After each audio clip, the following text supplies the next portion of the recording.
दोस्तों, फारस की खाड़ी में हालात बेहद तनावपूर्ण। अमेरिका ने जिस ईरानी ड्रोन को मार गिराने का किया था दावा, उससे पहले ही ईरानी ड्रोन खेल कर चुका था। मिशन कामयाब। आखिर जानेंगे क्या है पूरा मामला। और गाजा को लेकर ट्रंप के बोर्ड ऑफ पीस पर बड़ा झटका। दुनिया के सबसे बड़े मुस्लिम देश इंडोनेशिया ने दी साफ चेतावनी, अगर फिलिस्तीन की आजादी की बात नहीं हुई तो बोर्ड से बाहर निकल जाएंगे। उधर लीबिया से सनसनीखेज खबर, गद्दाफी के बेटे सैफ अल इस्लाम की गोली मारकर हत्या। सत्ता की जंग ने फिर खोल दिए पुराने जख्म। जानेंगे सैफ अल इस्लाम का आखिरी बयान क्या था। और अंत में ऑस्ट्रेलिया में 13 साल का बच्चा 4 घंटे समुद्र में तैर कर बना अपने परिवार का फरिश्ता। मां और भाई बहन की बचाई जान। दोस्तों, ये सिर्फ खबरें नहीं, ये दुनिया की धड़कन है। तो बिना देर किए बात करते हैं पूरी रिपोर्ट की। दोस्तों, ईरान की सेना ने बताया है कि उनका एक गश्ती और निगरानी ड्रोन अंतर्राष्ट्रीय जल क्षेत्र में अपना मिशन पूरा कर चुका है। यह जानकारी ऐसे समय आई है जब अमेरिका की तरफ से दावा किया गया कि उसने एक ईरानी ड्रोन को मार गिराया है। ईरानी मीडिया के मुताबिक इस तरह के ड्रोन का काम ईरान के आसपास चल रही सैन्य हलचलों पर नजर रखना होता है। ड्रोन से मिलने वाली सारी जानकारी सीधे कमांड सेंटर तक पहुंचती है। दोस्तों, जैसे कि आप खुद इस रिपोर्ट को देख सकते हैं, तस्नीम न्यूज से बात करते हुए एक सूत्र ने बताया कि यह ड्रोन शायद 129 था। सूत्र के अनुसार ड्रोन अंतर्राष्ट्रीय जल क्षेत्र में पूरी तरह कानूनी और सामान्य निगरानी मिशन पर था। यानी वो कोई हमला नहीं कर रहा था, बल्कि सिर्फ हालात पर नजर रख रहा था। सूत्र ने यह भी कहा कि ड्रोन ने अपने मिशन के दौरान जरूरी तस्वीरें और जानकारी कमांड सेंटर तक भेज दी थी। इसके बाद ड्रोन से संपर्क टूट गया, जिसकी वजह की जांच की जा रही है। वहीं अमेरिकी सेंट्रल कमांड सेंटकॉम ने कहा कि उसने अपने सैनिकों की सुरक्षा के लिए ड्रोन को निशाना बनाया और इसका मकसद तनाव बढ़ाना नहीं था। यानी अमेरिका तो ईरानी ड्रोन को मार गिरा दिया, लेकिन उससे पहले ही ईरानी ड्रोन जिस काम के लिए वहां पर गए थे वो काम पूरा कर चुका था। मतलब जासूसी हो या निगरानी, जो भी समझो, यह अपना काम पूरा कर चुका था। यही वजह है कि ईरान का मिशन सफल रहा। यह सब ऐसे वक्त हो रहा है जब अमेरिका मध्य पूर्व, खासकर फारस की खाड़ी में अपनी सैन्य मौजूदगी लगातार बढ़ा रहा है। साथ ही अमेरिकी राष्ट्रपति डोनाल्ड ट्रंप भी ईरान के खिलाफ सख्त बयान दे चुके हैं। ईरान की तरफ से साफ कहा गया है कि अगर अमेरिका ने कोई गलत कदम उठाया तो उसके नतीजे गंभीर होंगे।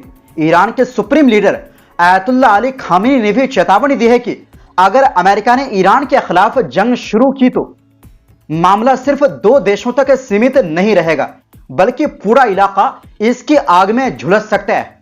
वहीं दूसरी ओर दोस्तों, इंडोनेशिया ने साफ संकेत दिया है कि अगर फिलिस्तीन की आजादी की दिशा में ठोस कदम नहीं बढ़े तो वह अमेरिकी राष्ट्रपति डोनाल्ड ट्रंप के बनाए गए बोर्ड ऑफ पीस यानी BOP से बाहर निकल सकता है। यह बात इंडोनेशिया की सरकारी न्यूज एजेंसी अंतारा ने बताई। इंडोनेशियाई राष्ट्रपति प्रबोवो सुबियांतो ने कहा कि बोर्ड में शामिल होने का मतलब यह नहीं है कि हर फैसले से सहमत होना जरूरी है।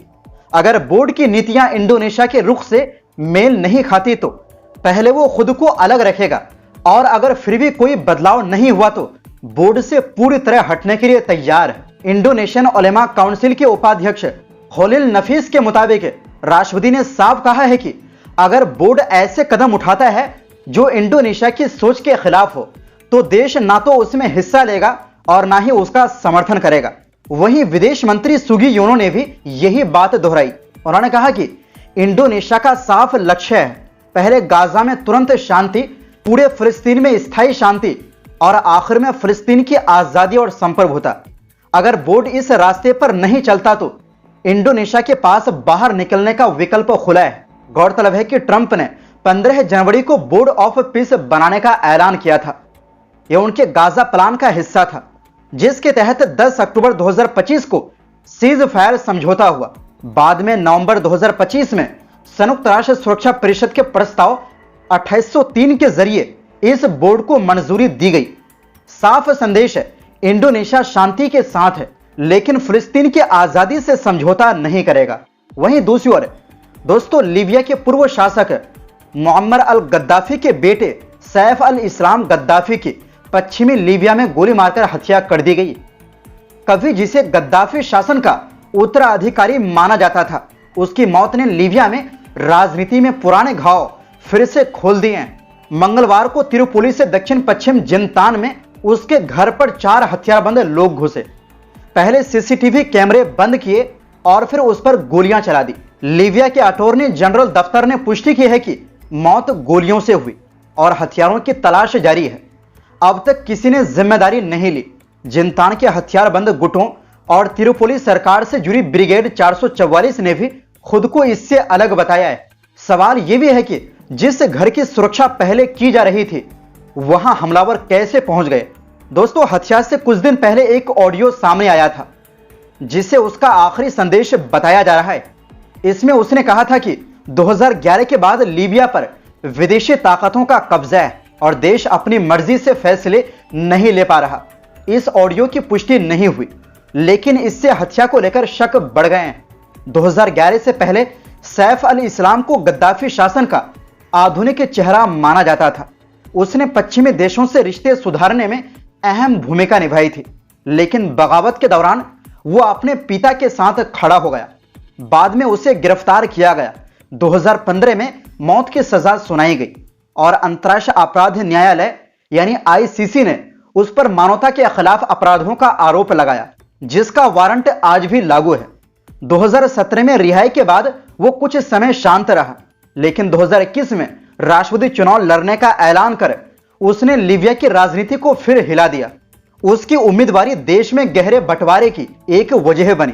आज लीबिया अब भी 2 हिस्सों में बटा है। ऐसे माहौल में सैफ अल इस्लाम खुद को पुराने दौर की स्थिरता के प्रतीक के तौर पर पेश कर रहा था। दोस्तों, उसकी हत्या ने साफ कर दिया है कि लीबिया में सत्ता और इंसाफ की जंग अब भी जारी है। वहीं दूसरी ओर दोस्तों, ऑस्ट्रेलिया में 13 साल के ऑस्टिन एपलबी ने समुद्र में करीब 4 घंटे तैरकर अपनी मां और 2 छोटे भाई बहनों की जान बचा ली। यह घटना पर्थ से करीब 200 किलोमीटर दूर क्विंडलप की है। ऑस्टिन अपनी मां जुआन और भाई बहन ब्यू और ग्रेस के साथ समुद्र किनारे पैडल बोर्ड खेल रहा था। अचानक तेज हवा और ऊंची लहरें उठी, चप्पू गिर गए और सभी धीरे धीरे बहते हुए समुद्र में बहुत दूर निकल गए। हालात बिगड़ते देख मां ने तय किया कि किसी को मदद लाने के लिए किनारे जाना होगा और उन्होंने सबसे मजबूत समझकर ऑस्टिन को तैरने भेजा। ऑस्टिन तैरता गया, लेकिन लहरों की वजह से परिवार उससे और दूर होता चला गया। कुछ ही देर में वो एक दूसरे को देख भी नहीं पा रहे थे। अंधेरा हो गया, ठंड बढ़ गई और लहरें और खतरनाक हो गई। मां और बच्चे लाइफ जैकेट पहनकर पैडल बोर्ड से चिपके रहे, लेकिन उन्हें लगने लगा कि शायद मदद नहीं आएगी। उधर ऑस्टिन लगातार तैरता रहा।